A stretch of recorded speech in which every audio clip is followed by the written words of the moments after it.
Election commission ने 22 मार्च को यूसुफ रजा गिलानी और अली हैदर गिलानी को तलब कर लिया है और वहां पर अब उनसे उस पिटीशन से मुतालिक बातचीत की जाएगी। उस वीडियो से मुतालिक जो पाकिस्तान तहरीक इंसाफ ने अपनी पिटीशन इलेक्शन कमीशन को जमा करवाई है, तो ये वही यूसुफ रजा गिलानी साहब हैं कि जिनकी जीत के बाद मरियम नवाज साहिबा ने कहा था कि सेनेट में पैसा नहीं चला बल्कि नून लीग का टिकट चला है। इसके मुख्तलिफ इसकी वजाहतें अब तक सामने आ चुकी हैं। मोहम्मद जुबैर साहब पाकिस्तान मुस्लिम लीग नून के सीनियर रहनुमा और मरियम नवाज साहिबा के तर्जुमान हमारे साथ मौजूद हैं।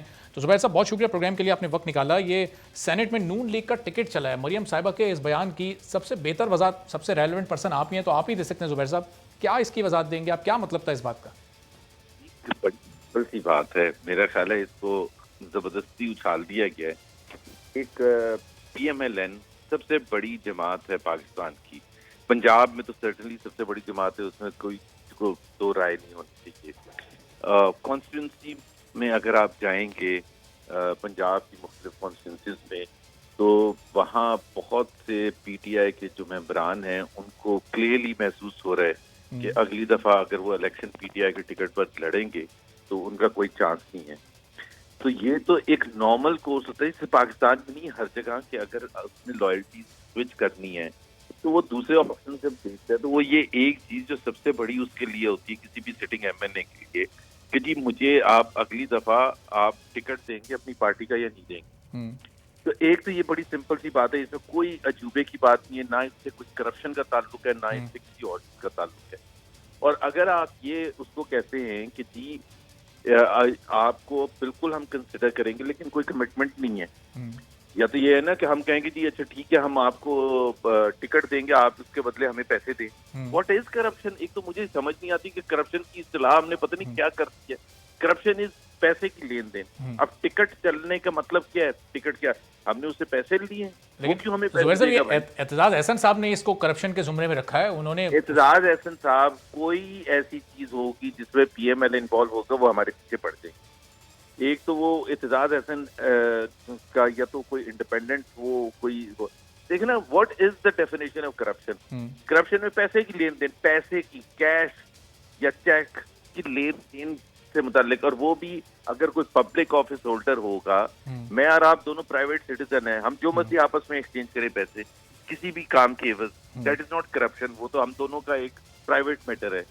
लेकिन अगर मैं पब्लिक ऑफिस होल्ड यूज करता रखता हूँ और मैं कोई किकबैक लेता हूँ किसी काम के एवज, या मैं कमीशन लेता हूँ किसी काम के एवज, या मैं अपनी फैमिली को कोई बेनिफिट देता हूँ, ठेका देता हूँ, या जिससे मेरी फैमिली को डायरेक्टली फैमिली को फायदा होगा, दैट इज व्हाट करप्शन है दुनिया भर में। आज तक तो हमने सुना ही नहीं कि प्राइवेट सिटीजन भी करप्शन की तद में आते हैं। प्राइवेट सिटीजन तो उसी वक्त आते हैं जब एक पार्टी को दूसरे से कोई इशू हो और वो कोर्ट कचहरी में जाए कि जी इसने मेरे ये एग्रीमेंट हुआ था, इसकी पासदारी दी। तो जुबैर साहब, ये सिर्फ हफीज शेख साहब को वोट ना देकर ही ये लोग मुस्लिम लीग नून का टिकट चाहते हैं, जो PTI के MNA जिनकी तरफ आप इशारा कर रहे हैं? फौजी अरशद साहब को फिर इन्होंने वोट क्यों दे दिया? फिर एतमाद का वोट खान साहब को क्यों दे दिया? फिर वहां पर इन्होंने क्यों? पहले बात तो ये है कि हमने तो ये कहा ही नहीं था, हमने कभी भी ये कहा था कि जी 16 MNA जो हैं वो हमारा, खान साहब ने सबसे पहले उनके ऊपर उंगली उठाई कि ये 16 MNA हैं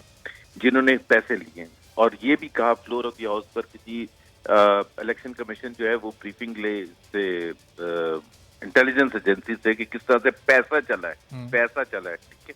तो इसका मतलब ये है कि वो किला शिकवा, फिर शेख रशीद ने एक इंटरव्यू में ये कहा कि उन 16 MNA के नाम जो हैं इमरान खान साहब को पता है।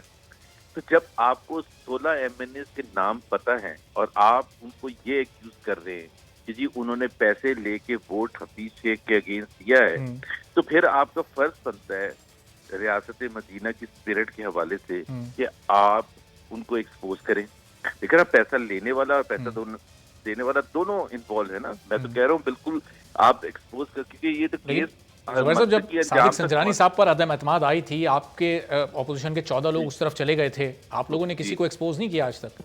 नहीं, उसमें बहुत बड़ा फर्क था, बहुत बड़ा फर्क था। एक तो देखे सीक्रेट बैलेटिंग में आप कभी भी 100% उसके साथ ये नहीं कह सकते कि जी ये लोग थे। शक बिल्कुल होता है कि ये होगा, ये होगा, ये होगा।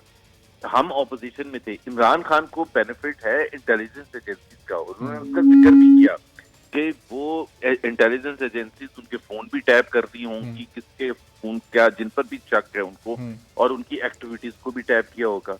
लेकिन तो जुबैर साहब, ने कहा- अभी आपसे पहले फैसल जावेद साहब यहाँ गुफ्तगू कर रहे थे, उन्होंने कहा कि अभी तक खान साहब को पता नहीं है उन 16 लोगों से मुतालिक, जैसे ही पता चलेगा वैसे ही एक्शन लेंगे जैसे अब केपी देखो से ना, 20 लोगों को खुद निकाला था।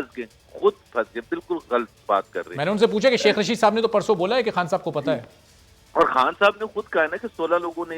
अच्छा, दूसरी बात ये कि वो जो सी द डिफरेंस, वो अप्रैल 2018 में तकरीबन 3 हफ्ते के बाद असेंबलीज बर्खास्त हो रही थी।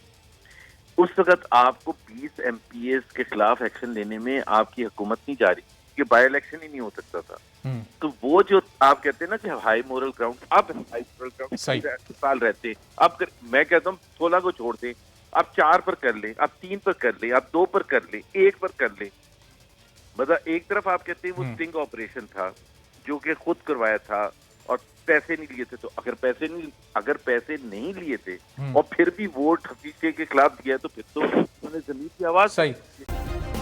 सब्सक्राइब करें और बेल दबाएं ताकि कोई खबर रह न जाए।